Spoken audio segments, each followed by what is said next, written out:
আসসালামু আলাইকুম, কেমন আছেন আপনারা সবাই? নিশ্চয়ই অনেক ভালো আছেন। হুমায়রাস কিচেনের আজকের নতুন পর্বে আপনাদের সবাইকে ওয়েলকাম করছি। আজকে আমি আপনাদের সাথে খুবই মজার একটা নাস্তার রেসিপি শেয়ার করব, আর সেটা হচ্ছে চিকেন বান বা চিকেন বনরুটি। এটা আপনারা খুব সহজে বাসায় বানিয়ে নিতে পারেন, বাইরে থেকে না কিনে। বাসায় কিন্তু বানিয়ে পরিবারের সবাইকে খাওয়াতে পারেন, সবাই ইনশাআল্লাহ খুব পছন্দ করবে। আশা করছি আমার আজকের রেসিপি আপনাদের সবার কাছে অনেক ভালো লাগবে। চলুন তাহলে দেখে নেই আজকের রেসিপিটি। নিয়মিত ভিডিও পেতে চ্যানেলটি সাবস্ক্রাইব করুন, আর সবার আগে নোটিফিকেশন পেতে বেল আইকনটি ক্লিক করুন। বানানোর জন্য একটা বাটির মধ্যে আমি হাফ কাপ পরিমাণে গরম পানি নিয়েছি।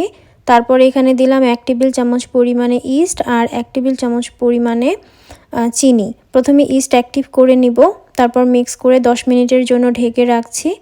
এরপরে শুকনো উপকরণগুলো মিক্স করে নিব। বাটির মধ্যে নিয়ে নিলাম 2 কাপ পরিমাণে ময়দা, 1 চামচ পরিমাণে লবণ আর 1.5 চামচ পরিমাণে তেল, সয়াবিন তেল নিয়েছি। তারপরে ভালো করে এটা মিক্স করে নিতে হবে। তার মধ্যে দেখতে হবে ইস্ট অ্যাক্টিভ হয়েছে কিনা। 10 মিনিট রাখলেই ইস্টটা ভালো করে অ্যাক্টিভ হয়ে যায়। দেখেন মাশাআল্লাহ খুব সুন্দর করে অ্যাক্টিভ হয়েছে। এখন এটা ময়দার মিশ্রণে দিয়ে দিলাম। তারপর এটা হাত দিয়ে মিক্স করে সফট একটা ডো বানিয়ে নিতে হবে। ডোটা বানিয়ে তারপর এখানে একটু তেল মেখে তারপর আরও একটু ভালো করে ময়ান দিয়ে তারপর এটা ওভেনে রেখে দিব।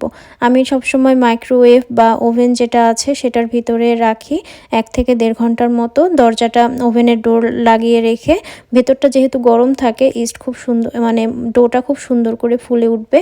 আপনারা যদি ওভেনে না রাখতে চান তাহলে একটা পাতিলে গরম পানি করে তারপরে তার উপরে বাটি রেখে দিতে পারেন 1.5 ঘন্টার মতো। তো আমার হতে থাকুক, এর ফাঁকে আমি চিকেনের পুরটা বানিয়ে নিচ্ছি। ফ্রাই প্যানে দিয়ে দিলাম 1 চামচ পরিমাণে তেল, তারপরে পেঁয়াজ দিয়ে দিলাম হাফ কাপের চেয়ে একটু বেশি পরিমাণে, পেঁয়াজের পরিমাণটা একটু বেশি দিলাম। এরপরে এখানে 1/4 কাপ পরিমাণে চিকেন নিয়েছি। চিকেনের ব্রেস্ট পিসও নিতে পারেন আপনারা, অথবা থাই পিস অথবা লেগ পিস, যে কোনো পিস, শুধু হাড় ছাড়া হলেই হবে। আমি থাই পিস ছোট ছোট করে কেটে নিয়েছি। এরপর এখানে লবণ, হলুদ, ধনিয়ার গুঁড়ো, জিরার গুঁড়ো, গরম মশলার গুঁড়ো, সমস্ত মশলা আমি হাফ চামচের থেকে একটু কম করে দিয়ে, কাঁচামরিচ দিয়ে, পানি দিয়ে তারপরে চুলায় ঢাকনা দিয়ে দিলাম। ফিরে আসলাম 7-8 মিনিট পরে। পানিটা অলরেডি অনেকটা শুকিয়ে গেছে। চিকেনটা খুব তাড়াতাড়ি সেদ্ধ হয়ে যায়, সেজন্য এক্সট্রা আর বেশি পানি দিইনি আমি। তো কিছুক্ষণ পরে দেখেন পানিটাও শুকিয়ে গেছে, তেলটা উপরে ভেসে উঠেছে, একদম মাখো মাখো হয়েছে, শুকিয়ে ফেলেনি। আমি এখন চুলা বন্ধ করে দিয়েছি। আর এর ফাঁকে ময়দাটাও ভালো করে সেট হয়ে গেছে, কতটা ফুলে উঠেছে দেখেন। এখন আমি ভেতরের বাতাসটা বের করে নিলাম। এরপরে একটা ফ্ল্যাট সারফেসে ময়দা নিয়ে তারপরে ময়দার ডোটা এভাবে নিয়ে হাত দিয়ে একটু বেলে নিচ্ছি। বেলে এভাবে রাউন্ড শেপ করে নিলাম। এখন আমি এটা 6 পিস করে নিব।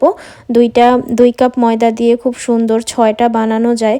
তো এভাবে আমি কেটে নিলাম। কেটে নেওয়ার পরে তারপরে আমি প্রত্যেকটা রাউন্ড শেপ করে নিব। তো কিভাবে রাউন্ড শেপটা করছি আপনাদেরকে দেখিয়ে দিই। হাত দিয়ে একটু বেলে তারপরে রাউন্ড শেপ করে এভাবে একটু প্রেস করে তারপর 4 সাইড থেকে মাঝখানে এভাবে পেঁচিয়ে এরকম করে শেপ দিয়ে দিলাম। তো এভাবে সবগুলো করতে হবে। দিয়ে তারপরে আমি এটা ভেজানো একটা সুতির কাপড় দিয়ে 20 মিনিট আবারও রেস্টে রেখেছিলাম। 20 মিনিট পরে ফিরে আসলাম, অনেকটা ফুলে উঠেছে। এখন আমি ছোট একটা বেলুন দিয়ে একটা ছোট লুচির মতো বেলে নিলাম। তারপরে এখানে চিকেনের পুর দিয়ে চারপাশ থেকে পেঁচিয়ে দিতে হবে, পেঁচিয়ে একটু পানি দিতে হবে, পানি দিয়ে তারপরে এভাবে বাইন্ড করে দিতে হবে।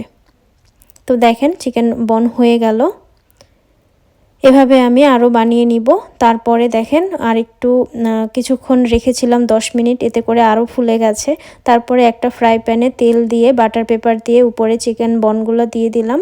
এরপরে এটা 15 মিনিট এক পাশ বেক করলাম। তারপরে আমি উল্টে দিচ্ছি। মাশাআল্লাহ খুব সুন্দর করে ফুলে উঠেছে, খুব সুন্দর একটা শেপ এসেছে, কালারটাও সুন্দর হয়েছে। এখন এই পাশেও আমি 10 থেকে 12 মিনিটের মতো বেক করলেই হয়ে যাবে।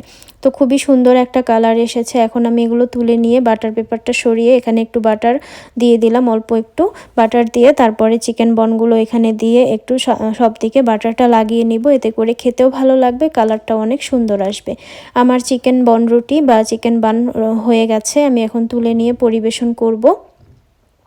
আপনারা অবশ্যই এভাবে বাসায় বানাবেন আর খেয়ে কেমন লাগলো তা আমাকে কমেন্ট করে জানাতে কিন্তু একদম ভুলবেন না। আমার আজকের রেসিপি ভালো লাগলে অবশ্যই একটা লাইক দিবেন, কমেন্ট করবেন, শেয়ার করবেন আপনার প্রিয়জনদের সাথে। এভাবে আরও মজার মজার রেসিপি পেতে প্লিজ আমার ইউটিউব চ্যানেলটি সাবস্ক্রাইব করে রাখুন। Thank you so much for watching. আল্লাহ হাফেজ।